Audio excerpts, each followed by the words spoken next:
নমস্কার। আজ আমি চলে আসলাম আবার একটা নতুন রান্না নিয়ে। আজ বানাবো আমি চিংড়ি মাছের রেসিপি। তো আমাদের সবসময় হচ্ছে বাড়িতে নারকেল থাকে না। তো আমরা মালাইকারি বানাতে পারি না।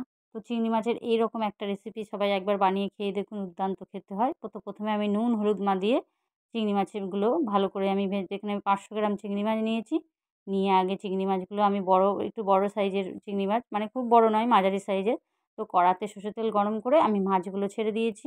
তো মাছগুলো আমি একটু হালকা নেড়েচেড়ে ভেজে নেব। খুব বেশি ভাজবো না, যেন বেশি ভাজলে চিংড়ি মাছ শক্ত হয়ে যায়, তাই জন্য একটু হালকা করে ভেজে নেব।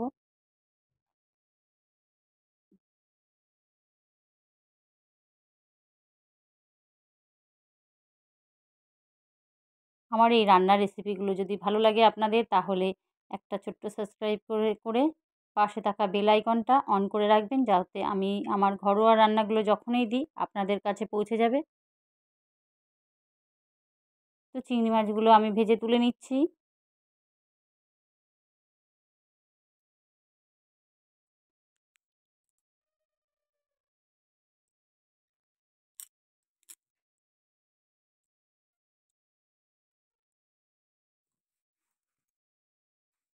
এবার চিংড়ি মাছগুলো আমি ভেজে তুলে নিলাম। ওই তেলের ভেতরে আমি একটু গোটা গরম মশলা, যেমন এলাচ, দারচিনি, লবঙ্গ আমি দুটো ফোড়নে দিলাম, আর একটু জিরে দিয়ে দিলাম।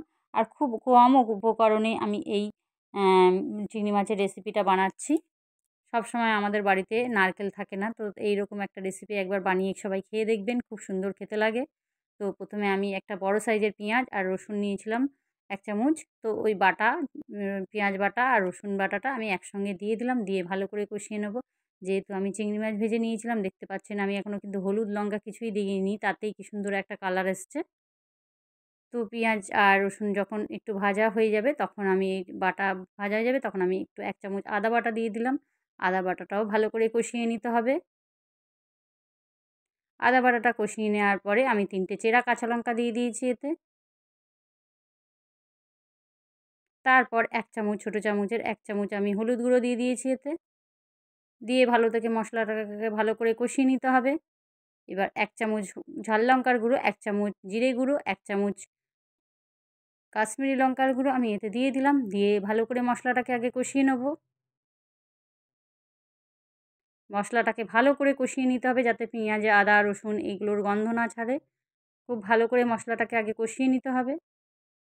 এবার কষিয়ে নিয়ে ভালো করে কষাতে হবে, যাতে গন্ধটা না ছাড়ে। এবার যখন কষিয়ে নিয়ে তারপর আমি 1 বাটি 2 চামচ টক দই নিয়েছিলাম, ফ্যাটানো টক দই। টক দইটা আমি দিয়ে দিলাম।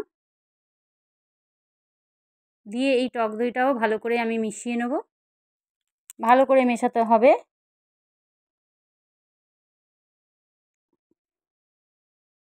যতক্ষণ না এটা মিশছে ততক্ষণ এটা ভালো করে কষিয়ে নিতে হবে।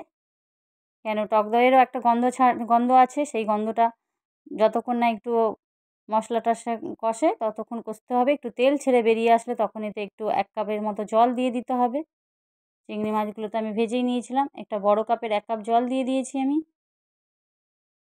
এবার জলটা যখন ফুটে উঠবে, আমি নুন দিয়ে দিয়েছি। নুনটা স্বাদ মতো দিতে হবে। এবার আমি পেঁয়াজ ওই চিংড়ি মাছগুলো ভেজে রেখেছিলাম, সেই চিংড়ি মাছগুলো এতে দিয়ে দিলাম ঝোলের মধ্যেই। দিয়ে ভালো করে একটু নাড়াচাড়া করে নেবো একটু ভালো করে।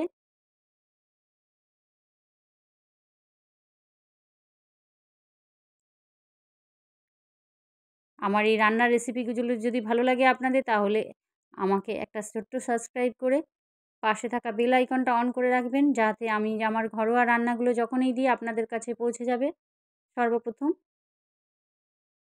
আর আপনাদের এই ছোট্ট ছোট্ট লাইক কমেন্টগুলো আমাকে আরও রান্নায় আরও উৎসাহ করবে।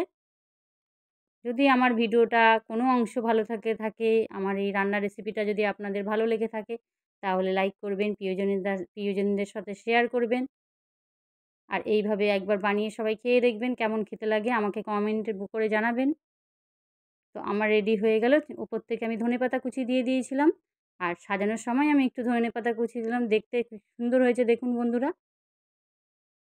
তো রেডি হয়ে গেল চিংড়ি মাছের এইরকম একটা রেসিপি। তো কীভাবে আমি বানালাম সবাইকে দেখিয়ে দিলাম।